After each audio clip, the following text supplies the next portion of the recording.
তামোল খাবা? নাখাওঁ, ইমান বেয়া গোন্ধাই।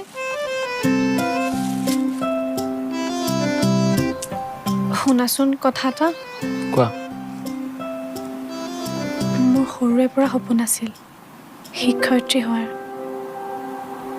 সময়চোন সকলো সলনি কৰি পেলালে। এতিয়া চব শেষ, কলেজৰ পৰা উলিয়াই দিলে। এইখন কলেজত এডমিশ্যন নিদিলে কি হ'ল? আমি বেলেগ এখন কলেজলৈ যাব পাৰিম। তোমালোকক ইয়াত এডমিশ্যন দিয়া নহ'ব। তোমালোকক ইয়াত এডমিশ্যন দিলে কলেজখনৰো বদনাম হ'ব আৰু লগতে আমাক সমাজেও দুখিব। গতিকে তোমালোকক ইয়াত এডমিশ্যন দিব নোৱাৰোঁ। অৰে মানে ভাল লাগে খাই।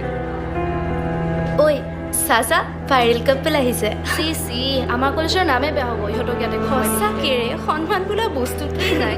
যি দেখিছোঁ আমি কলেজ বাদ দিব লাগিব আৰু। তাকেও ইহঁতৰ লগত একে কলেজত পঢ়ি আমি আমাৰ নাকান ফটাহে হ'ব। জোনাকী, আৰে খং কিয় কৰি আছা?